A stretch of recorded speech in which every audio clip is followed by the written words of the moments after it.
The bikers laughed loud enough to rattle the coffee cups on the counter. "Hey, Pops, the wheelchair ramp's around back." The old man in the faded green field jacket didn't even turn his head. He just kept shuffling toward the counter, one hand gripping the brass handle of his cane, the other tucked into his jacket pocket like he was holding something fragile. The biggest of the three bikers, a man with a beard down to his belt buckle and a leather cut covered in patches, leaned out of the corner booth and called across the diner. "Sir, you sure you didn't take a wrong turn? Bingo's at the church, not the truck stop." His two buddies cracked up, slapping the table hard enough to make the syrup bottles dance. The old man, all 76 years of him, finally lowered himself onto a chrome stool at the counter, set his cane against his knee, and quietly asked the waitress for a black coffee. He never raised his voice. He never looked at the bikers. He just stared out the rain-streaked window at a parking lot full of sleeping 18-wheelers and waited for his cup. If you believe a man's worth has nothing to do with his age, his clothes, or his cane, type the word respect in the comments right now. Because what happens in this diner over the next 8 minutes is going to leave the loudest man in that booth sitting in a silence he will remember for the rest of his life. His name was Earl Hadley, and the diner he walked into that morning was the Big Wheel, a 24-hour truck stop just off Interstate 40. The kind of place where the coffee is bitter, the bacon is crisp, and nobody asks you where you've been or where you're going. Earl had been coming to the Big Wheel for almost 30 years, ever since his wife Margaret passed and the silence in the house got too loud to sleep through. He'd drive the 11 miles from his little aluminum-sided home before sunrise, take the same stool at the counter, drink 2 cups of black coffee, eat 1 slice of buttered wheat toast, and head back home before the morning rush filled the place up. He didn't talk much. He tipped well. The waitresses called him Mr. Hadley and meant it. What none of them knew, what almost nobody in 3 counties knew, was that the quiet old man with the bad knee and the worn-out field jacket had once jumped out of airplanes into countries the United States government swore on the floor of Congress its soldiers had never set foot in. The bikers had rolled in around 4:30 that morning, 3 of them, riding chrome-heavy custom bikes with engines loud enough to wake the dead. They'd taken the corner booth, ordered the trucker's special, and proceeded to talk at full volume about a brawl they'd been in the night before at a roadhouse outside Memphis. The biggest one, the one the others called Diesel, had a habit of finding someone in every diner they stopped at to make the butt of his jokes. That morning, when the door chimed and Earl Hadley shuffled in slow and bent and grey, Diesel found his target. The first crack was about the cane. The second was about the field jacket, which Diesel said looked like Earl had stolen it off a scarecrow. The third was about Earl needing to ask permission from his nurse to be out so early. Each joke got louder. Each one was met with cackles from the other 2 bikers, and each one slid right off Earl Hadley's back like rain off a windshield. He just sipped his coffee and watched the parking lot. What none of them noticed was the man at the far end of the counter. He was sitting alone in front of a half-eaten plate of eggs, a heavy-set man in his early 60s with a salt and pepper beard, and grease worked deep into the creases of his hands. His name was Mike Calloway, and he drove a long-haul rig out of Little Rock, hauling refrigerated freight up and down the eastern half of the country. Mike had pulled into the Big Wheel about 90 minutes earlier, parked his truck at the back of the lot, and come inside for breakfast and a chance to stretch his back before the next leg. He'd noticed Earl when the old man walked in. More precisely, he'd noticed Earl's jacket. There was a small embroidered patch on the left shoulder, faded almost grey with age, almost invisible against the olive drab of the wool. Mike had set his fork down the moment he saw it. He'd been staring at that patch for 10 solid minutes, his eggs going cold, his coffee untouched, his eyes narrowing more and more with each new joke that came out of the corner booth. Diesel was on a roll now. He'd left the booth and was standing in the aisle between the booths and the counter, holding court for his 2 buddies and for any trucker unlucky enough to be eating breakfast that morning. I mean, look at him, boys. The old-timer's still wearing his Halloween costume from Vietnam. You gonna tell us war stories, Pops? You gonna tell us how you single-handedly won the war? My uncle was in Nam. He had real stories, real medals, not some thrift store jacket some old fool found at a yard sale. The waitress, a young woman named Cassie who couldn't have been more than 22, shot Diesel a furious look and opened her mouth to say something, but Earl raised his hand a 1/4 inch off the counter, just enough for her to see, and gave the smallest shake of his head. "Don't," the gesture said. "It's not worth it." Cassie's jaw tightened, but she went back to refilling Earl's cup, her hand trembling with anger as she poured. Diesel saw the gesture and laughed louder. "See that? Old man can't even fight his own battles, probably never could. That was the moment Mike Calloway slid off his stool. He did it slowly, deliberately, the way a man stands up at a funeral. He set his napkin on the counter. He squared his shoulders. He looked once at Earl Hadley, then once at the patch on Earl's shoulder, then once at Diesel, who was still grinning at his own punchline. And then Mike Calloway, 300 pounds of long-haul trucker with a faded tattoo of a green beret on his forearm, walked across the diner with his boots hitting the linoleum so hard that everyone in the place turned to look. He stopped 3 feet behind Diesel. He didn't say a word. He simply walked around the bikers, planted himself directly in front of Earl Hadley's stool, came to attention like a much younger man, and brought his right hand up in a salute so sharp and so perfect that the diner went absolutely silent. Forks froze in mid-air. Cassie nearly dropped the coffee pot. Even the cook, a grizzled old man named Hector, came out from the kitchen wiping his hands on his apron to see what was happening. Mike held the salute. He didn't waver. He didn't blink.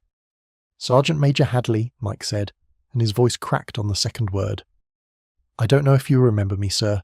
Specialist Calloway, 3rd Recon, November of 71.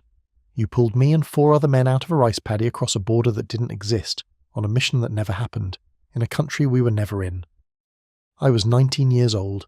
I had a sucking chest wound. The bird that was supposed to come for us got shot down.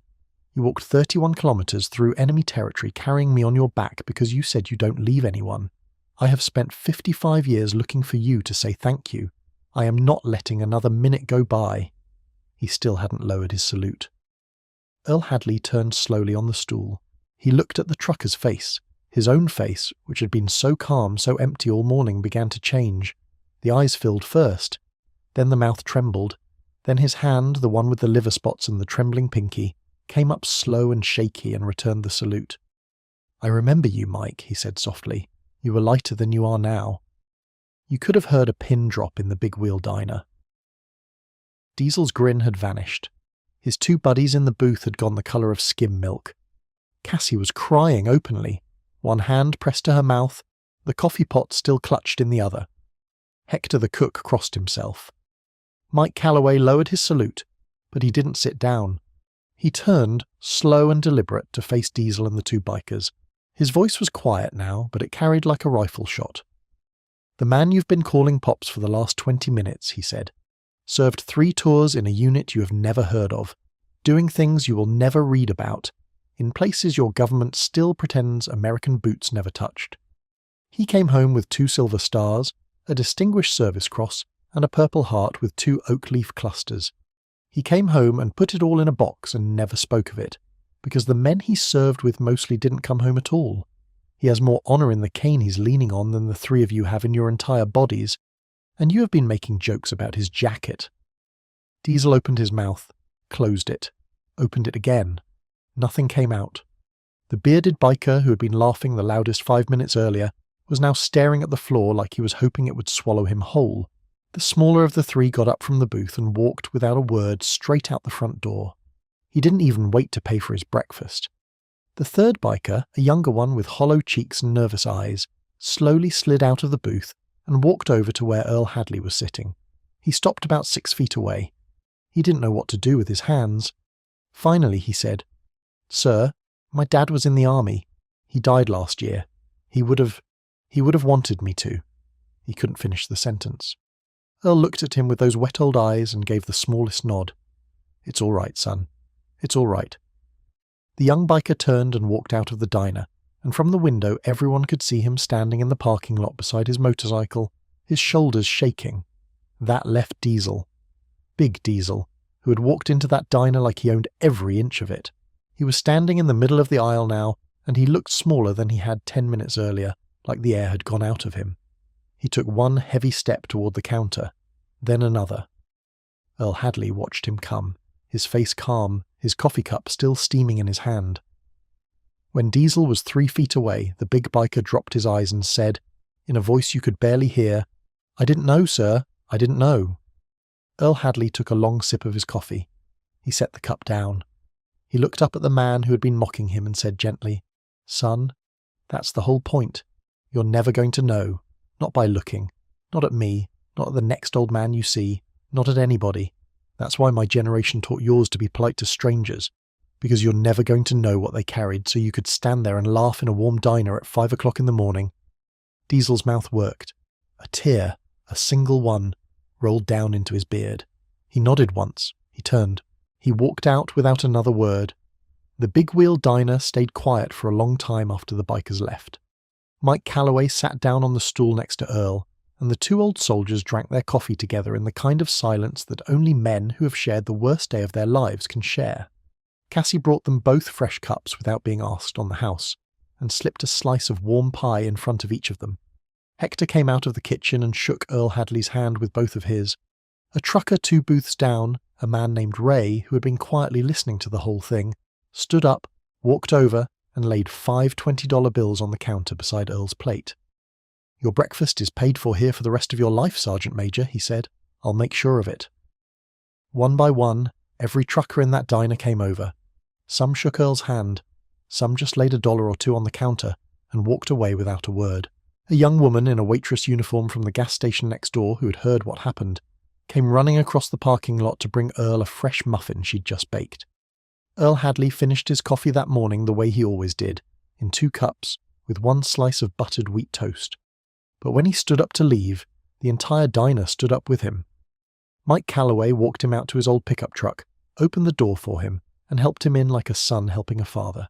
Before he closed the door, Mike said, "Sergeant Major, I'd like to bring my grandson by sometime if that's all right. He's 11. He needs to know there are men like you in the world." Earl Hadley smiled, the first real smile he'd worn in a long time, and said, "Bring him by Sunday, son. I'll fix you both lunch." And as Earl drove out of the parking lot in the grey dawn light, the sun finally cresting over the row of sleeping 18-wheelers, Mike Calloway stood in the parking lot with his hand over his heart and watched the old truck disappear down the on-ramp. Inside the diner, Cassie was already pinning Earl Hadley's name to the wall above the counter, where the regulars' names went, with 1 extra word written underneath it in black marker: Hero. The lesson of that morning at the Big Wheel diner is older than any of us. But somehow in this loud and busy world, we keep forgetting it.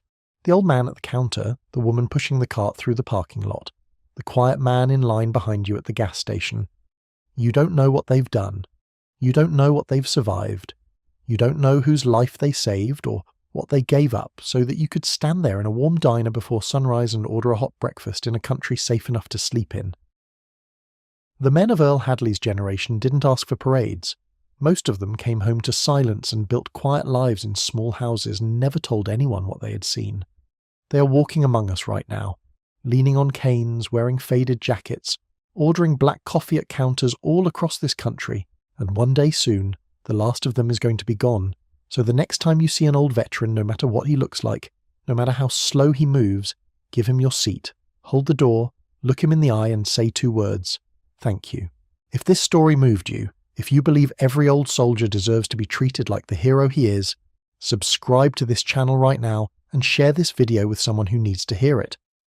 Drop the word HONOR in the comments below for Sergeant Major Hadley and for every quiet warrior still walking among us. Because the salute Mike Calloway gave that morning at the Big Wheel diner, that salute belongs to all of them.